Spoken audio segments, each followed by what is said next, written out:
जो पेपर आप पूछ रहे हैं, जो पेपर मार्क नहीं है, जो दरमियान में कुछ रहते हैं, वो आप स्किप कर देना, वो मैं नहीं दूंगा टेस्ट में। वो एमसीक्यूज नहीं दूंगा, अगर दे भी दिया तो उसका एक्स्ट्रा नंबर आपको अवार्ड हो जाएगा। ठीक है। और ब्रेन टीजर वाले तो दो जो पेपर थे, ब्रेन टीजर के कौन से पेपर नहीं है? हाँ, एक आधा पेपर मिसिंग है, वो आपको मिल जाएगा ना। बाकी 1300 तो आप याद करें, जो एक आधा रह गया उसका फिर देख लेते हैं। बाकी के एमसीक्यू तो लेक्चर तो आप तैयार करें। अच्छा, कल हम देख रहे थे बेनजीर के इरा को, दरमियान में बात रह गई थी। अच्छा, अब आप लोगों को जो इससे पिछले लेक्चर हैं वो तो मेरा ख्याल है काफी हद तक अंदाजा हो गया होगा, लेकिन अगर शॉर्ट शॉर्ट के अंदर देखें तो इस तरह है कि 1956 तक कुछ हद तक डेमोक्रेसी रही। 1947 से 1956 जब तक पहला आइन बना था, थोड़ा सा पीछे से रिवाइज करके फिर बेनजीर को साथ लेके चलते हैं आगे। 1947 से 1956 के दरमियान डेमोक्रेसी रही, फौज का कोई अमल दखल नहीं था, और 4 गवर्नर जनरल और 5, बल्कि 5 से भी ज्यादा जो थे ना प्राइम मिनिस्टर चेंज हुए हैं 1956 तक। 1956 में आइन बन जाता है, और जो आखिरी गवर्नर जनरल होता है सिकंदर मिर्जा, वो मुल्क का प्रेसिडेंट बन जाता है। वो 2 साल मुल्क का प्रेसिडेंट रहता है। इतने में अयूब खान जो है लगाता है सिकंदर मिर्जा मार्शल लॉ है, सिविल मार्शल लॉ लगाता है वो, और अयूब खान को वो कहता है मुल्क को तुम भी आर्मी का मतलब ले लगा दो इधर मार्शल लॉ। अयूब खान क्या करता है, मार्शल लॉ लगा के उसको किक आउट कर देता है सिकंदर मिर्जा को, और मुल्क को संभाल लेता है। 10 साल जो 11 साल वो मुल्क को संभालता है, 1958 से लेके 1969 तक। और इतने में मतलब पीपल्स पार्टी तश्कील जो है वो पा चुकी होती है, वो रोले शोले डाल रही होती है इलेक्शन वगैरह का, और इस तरह सारा मामला। तो याहिया खान को आना पड़ता है, वो दूसरा मिलिट्री डिक्टेटर होता है, वो 2 साल रहता है। इलेक्शंस होते हैं, जुल्फकार अली भुट्टो जीत जाता है। जुल्फकार अली भुट्टो इधर जीतता है, शेख मुजीबुर रहमान बांग्लादेश में जीतता है, उसकी सीटें ज्यादा होती हैं। वो आपको 1971 की सारी कहानी मैंने बताई थी। खैर, मुल्क टूट जाता है, 2 हिस्से हो जाते हैं। इधर जुल्फकार अली भुट्टो सीट अपनी संभाल लेता है, क्योंकि याहिया खान शेख मुजीब को इकतदार देने के हक में नहीं था, उसने जुल्फकार अली भुट्टो को दिया। जुल्फकार अली भुट्टो जो है वो 1971 से 1977 तक अपनी गवर्नमेंट करता है। इतने में तीसरा मिलिट्री डिक्टेटर आ जाता है, जिसका नाम होता है जनरल जियाउल हक। जियाउल हक का जो दौर है फिर वो 1900 जो है वो 88 तक जाता है, जिसके अंदर वो जब तक उसका प्लेन क्रैश नहीं होता। ठीक है। इतने के अंदर मैंने आपको बताया था कि बेनजीर वापस आ गई होती हैं, जब जुल्फकार अली भुट्टो को फांसी दी होती देते हैं ये, तो वो बाहर चली जाती हैं, लेकिन फिर वो वापस आ जाती हैं। ठीक है, 1986 के अंदर। लेकिन जुल्फकार जो जियाउल हक होता है, उसने एक जमात बना दी होती है आईजीआई, इस्लामी जमहूरियत। वो खुद भी इस्लामिक माइंड का था। और जियाउल हक के अंडर नवाज शरीफ जो है वो पंजाब का वजीर आला होता है। ठीक है, वो इसका समझ ले राइट हैंड होता है, तो वो उसको इस जमात का सरबरा बना देता है, इस्लामी जमहूरियत इत्तेहाद का। और ये देखें, पॉइंट नंबर 1, पीपीए प्रस्ट होती है जुल्फकार अली भुट्टो के बाद से, लेकिन बेनजीर के आने के बाद थोड़ी सी इसको जान मिलती है। 1986 में आ जाती हैं, और इसकी जगह वो इनका मुकाबला करने के लिए इस्लामी जमहूरी इत्तेहाद बना देता है। इलेक्शन होते हैं, लेकिन फिर भी जो है वो पीपी जीत जाती है, और पहली मुस्लिम प्राइम मिनिस्टर बन जाती है बेनजीर भुट्टो, और यंगेस्ट पीएम बन जाती है। नीचे वाले पॉइंट का मैंने बताया था कि दुनिया की पहली वुमेन प्राइम मिनिस्टर श्री मावो बंदर नाइके थी, श्रीलंका की। ये मुस्लिम वर्ल्ड की पहली है। अच्छा, आर्मी अगेंस्ट होती है इसके सख्त बेनजीर के, और आईजीआई जो आर्मी ने ही बनाई होती है, लेकिन उसको डिफीट हो जाती है। इस्लामी पार्टी भी वही वाली बात इसके साथ होती हैं। अच्छा, यहाँ पे हमारा लेक्चर छूटा था, यहाँ से हम अपना स्टार्ट करते हैं। अच्छा, इसके दौर में, बेनजीर के दौर में क्या होता है, ये 1988 में आती है। अब 1988 से लेके 1999 तक, मतलब कि अगले डिक्टेटर, चौथे डिक्टेटर मुशर्रफ के आने तक 4 गवर्नमेंट चेंज होंगी। बेनजीर, फिर नवाज शरीफ आएगा, फिर बेनजीर, फिर नवाज शरीफ। ठीक है। मतलब कि जो आज का हम दौर पढ़ने लगे हैं, उसके अंदर 4 जमहूरी हुकूमतें चेंज होंगी। यहाँ छुटकारा मिल गया था मिलिट्री डिक्टेटर से, वो प्लेन क्रैश हुआ और वो चला गया, इलेक्शन हुए, बीबी जीत गई बेनजीर। लेकिन आज का जो हमारा लेक्चर होगा उसके अंदर हम ये देखेंगे कि किस तरह पहले बेनजीर की गवर्नमेंट बनेगी, उसकी गवर्नमेंट चली जाएगी, पूरा इख्तदार नहीं करेगी। नवाज शरीफ आएगा, उसको भी पूरा इख्तदार नहीं करने दिया जाएगा, वो भी चला जाएगा। फिर बेनजीर आएगी, उसकी गवर्नमेंट फिर चली जाएगी, फिर नवाज शरीफ आएगा, फिर मार्शल लॉ लग जाएगा। मुशर्रफ आ जाएगा। तो पहला दौर इसका देखते हैं। इसके अंदर जो बेनज़ीर हैं, इनके बेटर रिलेशन थे इंडिया के साथ, और उन दिनों मतलब एक मूवमेंट चल रही थी, खालिस्तान मूवमेंट सिखों की। सिख चाह रहे थे कि इंडिया के अंदर एक अपना अलहदा सूबा बना रहे खालिस्तान, बल्कि एक अलहदा मुल्क बना ले, अलहदा हो जाए। तो इसके अंदर मतलब हमारी कुछ जो एस्टेब्लिशमेंट है, कुछ एजेंसीज हैं, वो सपोर्ट करती थी खालिस्तान मूवमेंट को।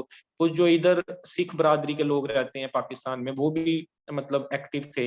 लेकिन कहते हैं कि बेनज़ीर भुट्टो ने सिखों की लिस्टें दी थी इंडिया को कि ये लोग जो हैं, और बिल्कुल ही दब गई थी खालिस्तान मूवमेंट जो है, वो खत्म हो गई थी फिर। दूसरा कुछ मतलब एलिगेशन भी लगे थे कि राजीव गांधी जो इंडिया का प्राइम मिनिस्टर है, इंदिरा गांधी का बेटा वो बना था राजीव गांधी, उसके साथ कहते हैं कि इसके कुछ मतलब अफेयर्स वगैरह चलते रहे। अब ये वल्लाह आलम सच है कि नहीं। और दूसरी पॉलिटिकल पार्टी जो हैं वो कैरेक्टर असैसिनेशन करती करती हैं। जैसे इस वक्त पीएमएलएन कर रही होगी इनकी असैसिनेशन, ताकि इसको वोटिंग वगैरह ना मिले। और एक इसका मतलब ड्रॉबैक ये था कि इनके दौर में करप्शन बढ़ गई थी काफी ज्यादा। ठीक है। अच्छा, करप्शन बढ़ गई थी जिसकी वजह से प्रेसिडेंट था एक, उसका नाम था इसहाक खान। इस वक्त इसहाक खान था, जैसी मतलब उसकी डेथ हुई थी, अपना जो प्रेसिडेंट थे जियाउल हक, प्लेन क्रैश में उनकी डेथ होगी तो इसहाक खान आ गए थे। और चूंकि मैंने आपको बताया कि जियाउल हक ने एक अमेंडमेंट पास की थी, 8वीं अमेंडमेंट, 8वीं तरमीम, जिसके जरिए उसने बेसिकली पावर्स अपने हाथ में ले ली थी कि प्रेसिडेंट की पावर ज्यादा होती है, और वो प्रेसिडेंट बन गया था। तो इस वक्त इसका मतलब प्रेसिडेंट की पावर ज्यादा थी, इसहाक खान की पावर ज्यादा थी। तो उसने बेनजीर के ऊपर एलिगेशन लगाए करप्शन के इल्जाम के, ये करप्ट गवर्नमेंट है और इस वजह से मैं डिसमिस करता हूँ। उसने जी डिसमिस कर दिया इसको। अगले इलेक्शन हुए और नवाज शरीफ जो है वो प्राइम मिनिस्टर बन जाते हैं 1990 में। इनकी अभी मतलब पिछली हुकूमत 1988 से 1990 तक चलती है कि इतने में उसकी गवर्नमेंट को हटा देता है इसहाक खान। और नवाज शरीफ जो है वो इस्लामी जमहूरी इत्तेहाद के थ्रू जो है वो बन जाते हैं प्राइम मिनिस्टर। और कहते हैं कि ये इलेक्शन जो है मिलिट्री ने इंजीनियर कराए थे, क्योंकि इंडिया का साथ दे रही थी कुछ हद तक, मतलब नरम गोशा रखनी थी। डेमोक्रेटिक पार्टीज हमेशा इंडिया की तरफ नरम गोशा ही रखती हैं। ये मतलब एक आपको बात बताऊं, क्योंकि इंडिया और पाकिस्तान का कभी भी ये जो कन्फ्लिक्ट है ये खत्म नहीं हो सकता। अगर बॉर्डर्स पे यूं ही कन्फ्लिक्ट रहेगा, आर्मी लड़ती रहेगी, तो इस पूरे खित्ते में अमन नहीं आएगा। तो जो भी डेमोक्रेटिक पार्टी आती है उसकी कोशिश होती है कि वो इंडिया के साथ बेहतर ताल्लुकात करे। जब वो बेहतर ताल्लुकात करती है तो अपोजिशन पार्टीज को ये एक जवाब मिल जाता है कि मोदी का यार, या जो है वो कह देते हैं इंडिया का गद्दार, और ये लेबल लगा दिए जाते हैं उस बंदे पे। अब ये कुछ अपोजिशन की तरफ से और कुछ एस्टेब्लिशमेंट की तरफ से लगा दिए जाते हैं, क्योंकि बास फोर्सेस हैं वो ऐसा नहीं चाहती कि इंडिया और पाकिस्तान की सुलह हो। अगर सुलह होगी तो खाना पीना उनका बंद हो जाएगा, फिर वो बजट किस चीज का लेंगे, ये मतलब मसला आ जाता है। और होता फिर ये है कि जब अपोजिशन होती है, अपोजिशन इल्जाम लगाती है उस गवर्नमेंट पे जो सिटिंग गवर्नमेंट होती है, तुम इंडिया की फेवर क्यों कर रहे हो। लेकिन जब वो खुद गवर्नमेंट में आते हैं तब वो इंडिया को ही फेवर करते हैं। वो कोशिश करते हैं कि जैसा कि आजकल देख लें, नवाज शरीफ पे इल्जाम लगते रहे कि मोदी का यार गद्दार, और वो एक आया था बिजनेसमैन भी मिलने, और मोदी भी, और इस तरह करके सारे इल्जाम लगे कि बेटी की शादी पे क्यों बुलाया, वो नवासी की शादी पे, इस तरह करके कुछ मसले मसाइल थे। लेकिन अब जब मतलब आई है गवर्नमेंट इमरान खान की, तो वो भी कह रहे हैं कि शायद एक आधे महीने में मोदी आएगा यहाँ पे। और वो उसने बड़े पीस जेस्चर दिए, अभिनंदन को भी वापस किया, और इस तरह अब इस वक्त पीएमएलएन इल्जाम लगाएगी ये जो है मोदी का यार है और ये इंडिया का वो है। हालांकि जो डेमोक्रेटिक मूवमेंट होती है, जो डेमोक्रेसी की होती, और जो अपोजिशन होती है वो इल्जाम लगाती है, और जो सिटिंग गवर्नमेंट होती है उसको पता होता है कि ट्रेड वगैरह बेहतर नहीं होगी, क्योंकि नेबर्स के साथ ट्रेड आपकी कम, आपको फ्रेट चार्जेस पड़ते हैं, जो ट्रेडिंग के टैक्सेस वगैरह कम पड़ते हैं, तो उनके साथ अच्छा होना चाहिए। खैर, आगे चलते हैं। अगली स्लाइड में नवाज शरीफ आ जाता है। नवाज शरीफ की थोड़ी सी हिस्ट्री ये होती है कि ये चीफ मिनिस्टर भी रह चुका होता है 1985 से 1990 के दरमियान। और 1985 में जो है वो जियाउल हक जिंदा होता है, ये उसका राइट हैंड होता है। 1990 के इलेक्शंस होते हैं और ये जीत जाता है, इधर इसको आर्मी सपोर्ट करती है। लेकिन कुछ डीमेरिट्स, कुछ मेरिट्स इसके क्या होते हैं, ये प्राइवेटाइजेशन करवाता है। मतलब पीपी की गवर्नमेंट की हमेशा कोशिश होती है नेशनलिस्ट मूवमेंट टाइप, कि वो चीजों को नेशनलाइज करते हैं। ठीक है, गवर्नमेंट के खाते में डालते हैं, वो गवर्नमेंट एम्प्लॉयज की तनख्वाह शनख्वाह भी काफी बढ़ाते हैं। वो इस तरफ होते हैं जो इनकी गवर्नमेंट है नवाज शरीफ वगैरह की, इनमें होता है ये प्राइवेटाइजेशन की तरफ ज्यादा तवज्जो देते हैं। ये कहते हैं पीआईओ को भी प्राइवेटाइज कर दो, स्टील मिल को भी प्राइवेटाइज कर दो, फलां को भी। ये कहते हैं कि प्राइवेट इदारे ज्यादा अच्छे काम करते हैं, क्योंकि ये मतलब बिजनेस माइंड लोग हैं। और जो बेनजीर भुट्टो वगैरह का है, वो रोटी कपड़ा मकान, वो चाहे अपने लिए नारा लगाते हैं या गरीबों के लिए लगाते हैं, खैर रोटी कपड़ा मकान वो मांग कहते हैं कि होना चाहिए ना। तो वो जरा कोशिश करते हैं कि सरकारी मुलाजमों को भी खुश रखें और नेशनल चीजों की तरफ आए। तो इसने ये है कि प्राइवेटाइजेशन कराई, जिसकी वजह से इकोनॉमी ने काफी तरक्की की, हमारी इम्पोर्ट एक्सपोर्ट भी काफी बढ़ गई थी। मोटरवे को इंट्रोड्यूस इसने करवाया 1992 में। एग्रीकल्चर पॉलिसी इंट्रोड्यूस कराई। इनकी डिटेल में हम नहीं जाएंगे वरना काफी वो लेक्चर खत्म नहीं होगा। इसके अलावा लोन स्कीम इसने मुतारफ करवाई, लोन्स दिए गए, लेबर पॉलिसी, तनख्वाहें वगैरह बढ़ाई गई लेबर की। एनएफसी अवार्ड इंट्रोड्यूस करवाया गया कि हर प्रोविंस को अलहदा हिस्सा मिलना चाहिए। ये इसने साइन किया था, मुतारफ कराया था, आईनी तरमीम नहीं की थी। एनएफसी अवार्ड की बेसिकली बुनियाद रखी थी। एनएफसी अवार्ड ये होता है कि जो सूबे है ना, पहले ये होता था कि जिसकी गवर्नमेंट आती थी, जो ऊपर बैठा होता था, वो दूसरे सूबों को शेयर नहीं देता था उनका। फॉर एग्जाम्पल सिंध में पीपी की गवर्नमेंट आ गई और इधर नून लीग की आ गई, तो नून लीग सिंध वालों को क्यों देगी जी पैसा। तो ये नवाज शरीफ की जब गवर्नमेंट आई तो इसने ये चीज इंट्रोड्यूस कराई कि एनएफसी अवार्ड होगा। ठीक है, इसके थ्रू ये होगा, ये एक मतलब आप समझ लें डॉक्यूमेंट है या समझ लें कोई शिक है, जिसके तहत ये कहा जाता है कि जितनी जमातें सूबे होंगे उनको एक खास किस्म का शेयर देना ही देना है, इतने पैसे देने ही देने हैं, चाहे वहां जिस मर्जी की गवर्नमेंट है। इसके अलावा तरक्की हो रही थी तो 12% एक्सपोर्ट इंक्रीज हुई, क्योंकि प्राइवेटाइजेशन हुई तो चीजों में मतलब कुछ तरक्की आई। प्राइवेट इदारे वैसे ज्यादा फंक्शनल होते हैं कुछ ना कुछ हद तक, तो वो ज्यादा काम करते हैं। जो गवर्नमेंट के इदारे हैं वो तो मतलब बस टाइम टू पाउ प्रोग्राम ही होता है। इसके अलावा बैतुल माल बनाया गया गरीबों के लिए और शरिया बिल को पास किया गया। इनका टिल्ट भी थोड़ा सा जो है ना, नून लीग का टिल्ट इस्लामिक है, इस्लामिक माइंड है ये, क्योंकि ऑफ शूट है जियाउल हक की। जियाउल हक भी बेसिकली इस्लामिक माइंड का था, तो इनकी भी जो थोड़ी सी पॉलिसीज हैं वो इस्लामिक टच की होती हैं। ठीक है, और इनके मतलब आपको पता है कि वो सऊदीया के साथ भी तल्लुकात अच्छे, इस तरह मतलब इनके कुछ जो है ना इस्लामिक एंड ड्रॉबैक्स क्या हुए, मतलब अगर इतनी की अच्छी गवर्नमेंट चल रही थी तो खत्म क्यों हुई, अब वो देख लेते हैं। एक तो इनका इशू बनना प्रेसिडेंट के साथ। नवाज शरीफ की जब भी गवर्नमेंट आती है, नवाज शरीफ के साथ सबसे बड़ा मसला ये रहता है, ये कहता है कि जो मैंने कह दिया वैसे ही हो, दूसरे अदारे भी मेरे ही अंडर होंगे। ठीक है, पिछला भी आपको पता है कि पिछले दौर जो इससे पिछला गुजरा था उसमें आर्मी के साथ इसकी चप्पलिश रही। ये कहता था कि जो जिसका रोल है वो अदा करे, और मैं अगर प्राइम मिनिस्टर हूं तो प्राइम सीट है, सारे इख्तियारात मेरे पास होने चाहिए। लेकिन इस वक्त चूंकि प्रेसिडेंशियल सिस्टम चल रहा था, मतलब कि वो जियाउल हक शिक पास करा के गया हुआ था कि प्रेसिडेंट के इख्तियार ज्यादा होते हैं, तो इसाक खान के साथ इसका झगड़ा होने लग गया इन मामलात पे। जो ये चीजें पास करवाता था वो आगे से साइन नहीं करता था, कुछ मामलात पे इनकी मतलब लड़ाई हो जाती थी। रैम्पेंट करप्शन, करप्शन बहुत ज्यादा हो गई इनके दौर में। मतलब करप्शन का वैसे ही बड़ा कहा जाता है कि ये जो प्रोजेक्ट चलाते हैं उनके अंदर इनका अपना शेयर होता है। इसके अलावा कोऑपरेटिव हाउसिंग अथॉरिटी स्कैंडल एक आया, ये एक स्कैंडल था, इसमें इन्होंने घर बनाने के लिए कहा, लोगों से पैसा इकट्ठा किया, वो फिर घर नहीं बना के दिए, वो फिर वो लोग कोर्ट में चले गए थे। खैर वो इन्होंने पैसे उनको वापस कर दिए थे, लेकिन ये एक स्कैंडल सामने आया था। अच्छा, अब क्या हुआ, 1993 में गवर्नमेंट इसहाक खान ने फिर करप्शन के चार्जेस लगा के इसको भी निकाल दिया। इससे पहले बेनजीर को निकाला था 1990 में।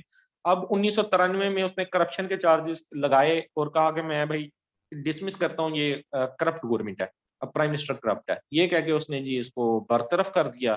लेकिन इसने क्या किया नवाज शरीफ ने, ये सुप्रीम कोर्ट चला गया कि कोई साबित नहीं हुई चीज, सिर्फ वो अपने इख्तियारात का नजायज तजावज कर रहा है सदर, तो क्यों इस तरह नहीं ये हटा सकता। सुप्रीम कोर्ट ने बहरहाल इसके हक में फैसला दे दिया, उसने कहा बिल्कुल ऐसे ही है, आप पे करप्शन कोई नहीं है, तो इसहाक खान किस बेस पे आपको हटा रहा है, सिर्फ ये बात कह के कि करप्ट गवर्नमेंट है वो ये नहीं हटा सकता। अच्छा, ये बात वैसे बेनजीर को भी कर लेनी चाहिए थी, बेनजीर को भी इसने ऐसे ही हटा दिया था इसहाक खान ने।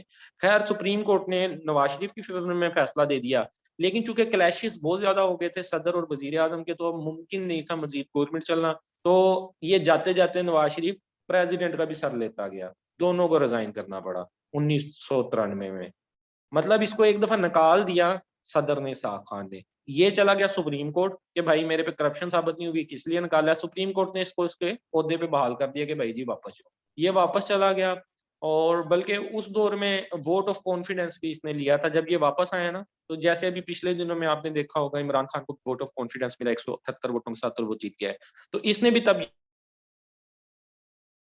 ये पॉलिसी अपनाई थी कि मैं वोट ऑफ कॉन्फिडेंस अपने लोगों से लेता हूँ, क्या मेरे लोग मानते हैं कि मैं ईमानदार हूँ कि नहीं ईमानदार। वो सारी बात है, जिसकी पार्टी मेजोरिटी में होती है वो फिर इसको वोट मिले थे, ये जीत गया था। लेकिन बाद में फैसला ये हुआ कि प्रेसिडेंट भी अब अपनी सीट पे, प्राइम मिनिस्टर भी अपनी सीट पे, दोनों की आपस में बनती नहीं है, तो दोनों को इस्तीफा देना चाहिए। तो फिर दोनों ने इस्तीफा दिया और ये तय हुआ कि इलेक्शन दोबारा से होंगे। एक एक गवर्नमेंट होगी नवाज शरीफ और बेनजीर की। चलें जी, अब आगे चलते हैं, आगे क्या हुआ। आगे ये हुआ कि फिर जो है, ये वही वाली बात लिखी हुई है, बल्कि इसको देख लेते हैं।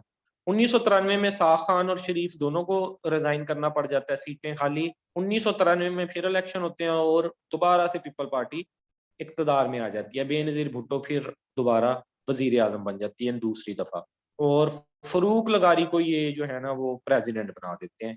दूसरे दौर में क्या करती है जी बेनजीर? अच्छा, इलेक्शन होते हैं तो सिंध और बलोचिस्तान, पंजाब में पीएमएलएन, दो सूबों में पीएमएलएन की सीटें ज्यादा होती हैं, दो सूबों में पीपल पार्टी। मतलब ये जो दौर था ना 1988 से 1999 तक का 11 साल दौर, ये दौर इन दो पार्टियों का ही रहा है। दो ही पार्टियां आपस में लड़ती रहती थी, झगड़ती रहती थी, ठीक है। और जो है कभी उसकी गवर्नमेंट आ रही है, कभी यहाँ पे भी देखें कि सिंध तो दो सूबों में इसने गवर्नमेंट बना ली, दो सूबों में इसने बना ली, लेकिन ओवरऑल जो है वो पीपी की गवर्नमेंट बन गई। अच्छा, दूसरे दौर में देखें तो बेनजीर ने क्या किया। बेनजीर को ये समझ आ गई थी कि अगर इस मुल्क में रहना है तो स्टैब्लिशमेंट के साथ ताल्लुकात बेहतर बना के ही चला जा सकता है, वरना जो है कोई गुजारा नहीं है यहाँ पे। तो इसने एस्टेब्लिशमेंट के साथ अपने ताल्लुकात जो है ना वो बेहतर बनाने की कोशिश की। हेल्थ केयर को इम्प्रूव किया, फॉरेन पॉलिसी को देखा, मतलब दोबारा से नजरसानी की फॉरेन पॉलिसी। इंडिया की तरफ पहले इसका टिल्ट बहुत ज्यादा था, अब इसने कोशिश की कि अगर मतलब आर्मी ये चाहती है कि इंडिया के साथ बहुत अच्छे रिलेशन ना हो, तो थोड़ी सी नजरसानी की जाए फॉरेन पॉलिसी पे, बाहर के जो ममालिक हैं उनके साथ जो हमारी पॉलिसी है। और वुमेन राइट्स के ऊपर कुछ ना कुछ इसने वर्क किया। ये तो कुछ इसके गुड अच्छे काम आगे, फिर क्या वजह बनी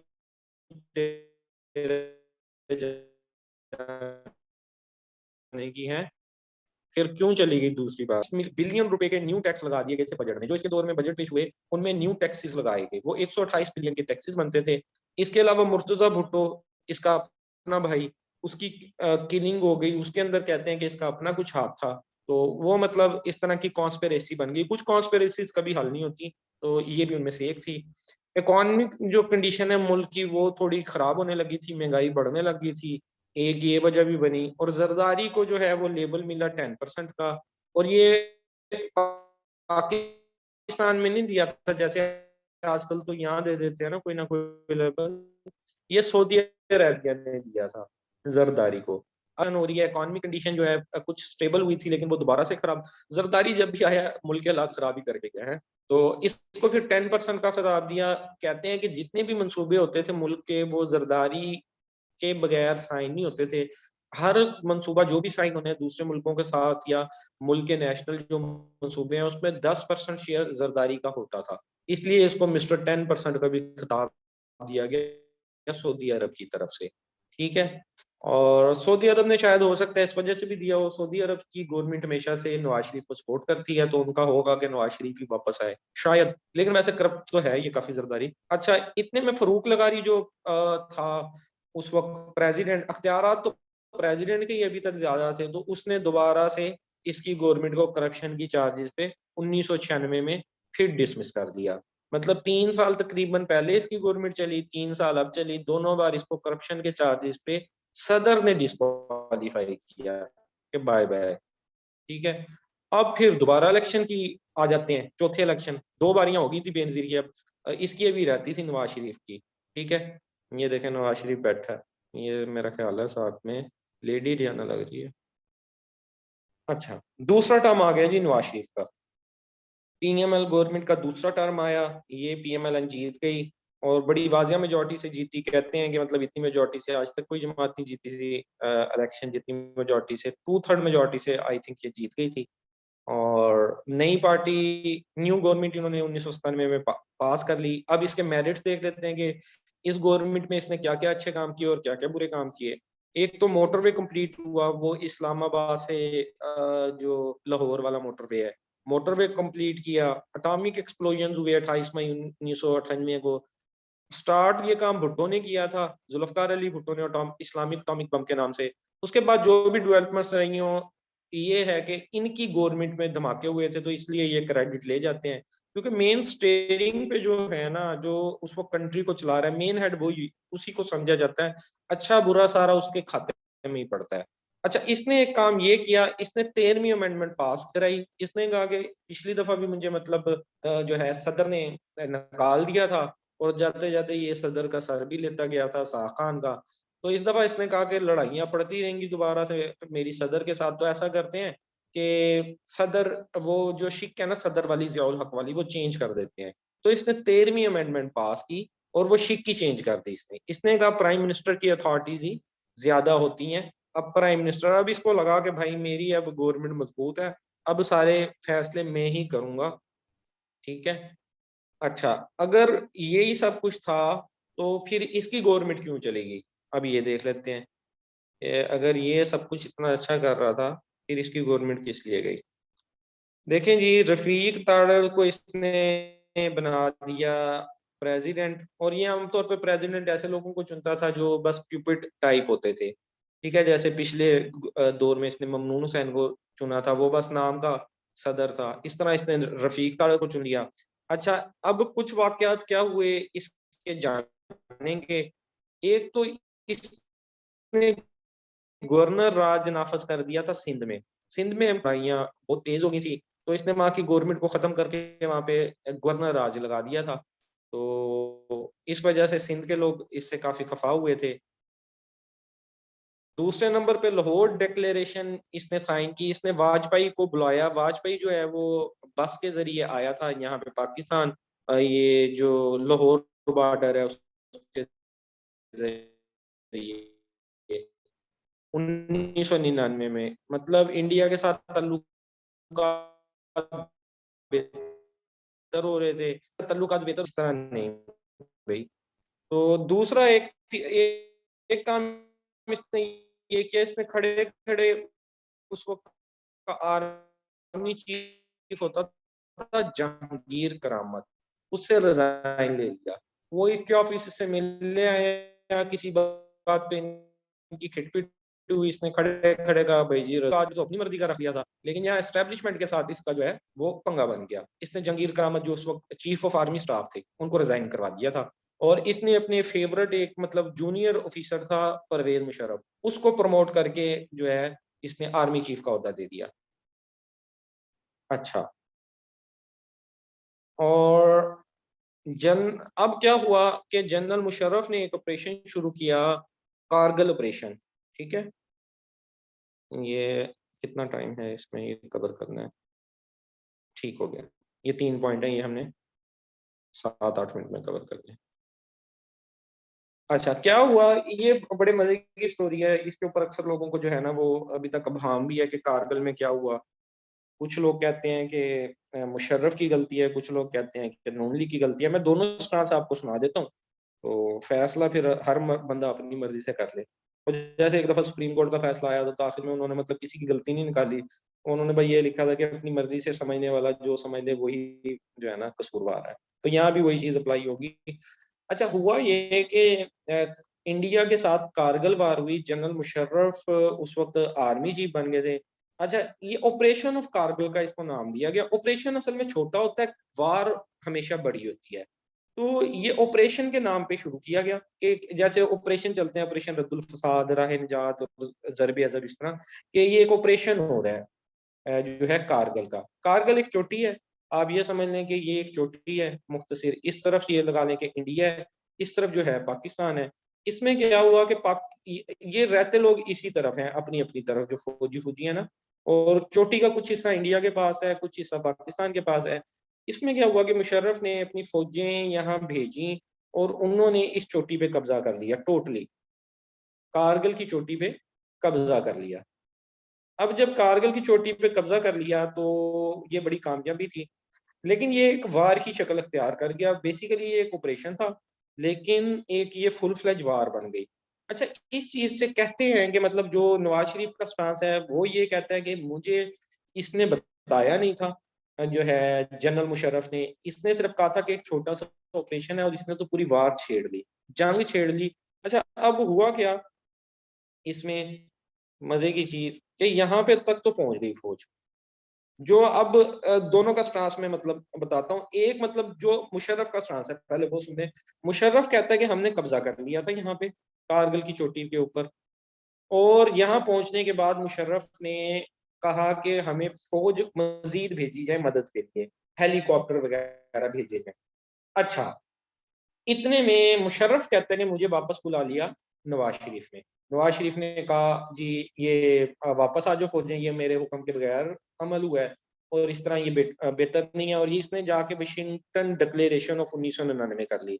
मतलब अमेरिका के पास ये कहता है कि खुद चला गया, जो है मुशर्रफ कहता है कि नवाज शरीफ खुद चला गया था अमेरिका के पास, और एक वहां पे डॉक्यूमेंट साइन हुआ जिसका नाम है वाशिंगटन डिक्लेरेशन ऑफ 1999, जिसमें ये कहा गया कि बस लड़ाई झगड़ा खत्म करो, वापस वापस अपनी अपनी पोजीशन पे आ जाओ। तो फौज को वापस बुला लिया गया। अब ये इस बात पे खिटपिट शुरू हो गई जो है मुशर्रफ और नवाज शरीफ की। और मुशर्रफ ने कहा जी ये जीती हुई जंग हम हार गए, और जो है ये इंडिया के साथ मिला हुआ और फला फला फला। अच्छा, दूसरा इसका पहलू ये है जो स्टांस है नवाज शरीफ का। अच्छा, इसमें हुआ ये कि यहाँ से फौजें ऊपर चढ़ी और उसके बाद इंडिया की तरफ मार्च करने लग गई। इंडिया की तरफ मार्च करके फौजें आ गई इधर इंडिया में। ठीक है, ये आ गई इधर इंडिया में, ऊपर का इलाका खाली छोड़ दिया। यहाँ आ गई तो जो इंडिया, आप मतलब ऊपर होते हैं तो आपको चोटी के ऊपर हो तो स्ट्रेटेजिक फतह होती है, क्योंकि नीचे फायर करना चीजें मतलब निशाना बनाना दुश्मनों को आसान होता है। लेकिन क्या हुआ कि ये फौज होगी हमारी नीचे उतर गई यहाँ पे इंडिया में। इंडिया की फौज आ गई और उन्होंने इस सारी फौज को काबू कर लिया। अब वो मुशर्रफ फंस गया, जो नवाज शरीफ का साथ है। और मुशर्रफ ने फिर कहा, कॉल की जो है नवाज शरीफ को कि जी फौजें भेजो, हमारी जो है हेलीकॉप्टरों के जरिए मदद भेजो, हम यहाँ फंस गए। अब नवाज शरीफ तो पहले भरम हुआ, उसने कहा तुमने तो मुझे बताया ही नहीं ये जंग स्टार्ट हो रही है, तुम तो वहां सिर्फ एक छोटा सा ऑपरेशन, जैसे आजकल भी एक दूसरे पे फायर खोलते हैं एलओसी के ऊपर, इधर वाले उधर फायर मार देते हैं, उधर वाले इधर मार देते हैं, लेकिन ये क्या तुम तो जंग करने वहां पहुंच गए और अब फंसे खड़े हो। उसने कहा कि अगर मैं फौज भेजता हूँ, यहाँ से हेलीकॉप्टर भेजता हूँ, तो इंडिया वालों तो उन हेलीकॉप्टर्स को भी मार गिराएंगे, क्योंकि इंडिया को इस वक्त, इंडिया ने दोबारा इस पे भी कब्जा कर लिया, फौज भी काबू कर ली। अब उन्होंने कहा कि मैं हेलीकॉप्टर अगर भेजूंगा तो वो तो मार गिराएंगे इन हेलीकॉप्टर्स को इंडिया वाले, तो ये नहीं हो सकता। फिर नवाज शरीफ कहता है कि मुशर्रफ ने ये कहा कि भाई फिर मुझे छुड़वाओ यहाँ से। तो फिर नवाज शरीफ गया जी यूनाइटेड स्टेट्स अमेरिका के पास, और इसने मतलब वहां जाके उनसे रिक्वेस्ट की, और बड़ी शर्मसाई हुई पाकिस्तान की उस लेवल पे। और इसने कहा कि जंग बंदी की जाए, हमारे फौजी जो है वो वापस किए जाएं, और हम जो है कुछ जो पोस्ट हैं हमने काबू कर लिए हैं, हम वो वापस आते हैं, जो हमारे आर्मी के जवान तुमने पकड़े हैं वो तुम वापस कर दो। तो वाशिंगटन डिक्लेरेशन में हुआ ये कि जंग बंदी हुई। अब जंग बंदी किस बुनियाद पे हुई ये अभी तक मुहिम है। जो फौज के सपोर्टर हैं वो कहते हैं जी नवाज शरीफ ने जबरदस्ती वापस बुला लिया था फौज को, और कारगिल खाली करने का कह दिया था, और मुशर्रफ कारगिल जीत चुका था। जो दूसरा ग्रुप है वो ये कहता है कि नहीं ऐसा नहीं हुआ, मुशर्रफ वगैरह कारगिल से नीचे उतर गए थे, और इसने अब जब मदद मांगी कि भाई हेलीकॉप्टर भेजो हमारी मदद करो, तो नवाज शरीफ ने कहा कि भाई तुम फंसे खड़े हो, अब कहाँ से तुम्हारी मदद करूं, एयरफोर्स को भेजता हूँ, एयरफोर्स भी मरती है। तो फिर मतलब मुशर्रफ ने कहा कि भाई जी फिर मेरी जान बचाओ, हमें वापस बुलवा लो। तो इसने वाशिंगटन जाके वापस बुलाया, और नवाज शरीफ का स्टांस ये है कि वापस आके इसने रोला डाल दिया मुशर्रफ ने कि भाई हमें तो वापस बुलाया गया, हम कोई नहीं हारे हुए, हमें कोई नहीं पकड़ा गया था, हम तो जंग जीत चुके थे, नवाज शरीफ ने वापस बुलाया है। अब खिटपिट चूंकि बढ़ चुकी थी, और नवाज शरीफ जो है वो इसको चेंज करने वाला था, जैसे करामत को चेंज किया था इसने, और मुशर्रफ उसकी जगह जनरल जिया भट्ट को लाना लगा था। और मुशर्रफ गया हुआ था श्रीलंका के दौरे पे, और मुशर्रफ का स्टांस ये है कि श्रीलंका दौरे से मैं वापस आ रहा था तो इन्होंने जो है मुझे मारने की कोशिश की और त्यारे को पाकिस्तान की हदूद में उतरने नहीं दे रहे था नवाज शरीफ। और चूंकि नवाज शरीफ नीचे नहीं उतरने दे रहा था मेरे जहाज को, तो इसका मतलब ये मुझे मरवाना चाहता था, और अगर नीचे ना उतरता तो ब्लास्ट हो जाता जहाज। इसलिए मैंने मार्शल लॉ लगवा दिया मुल्क में। और मार्शल लॉ लग जाता है ना, मतलब नीचे फौजें जो है 111 ब्रिगेड, ये खास ब्रिगेड होती है जब मार्शल लॉ लगाना होता है तब एक्टिव होती है, वो एक्टिव हुई। उन्होंने एयरपोर्ट्स को कब्जे में लिया, असम्बलियों को कब्जे में लिया, लाइट्स का शट डाउन किया, और मुल्क पे एक दफा फिर मिलिट्री ने टेक ओवर कर लिया।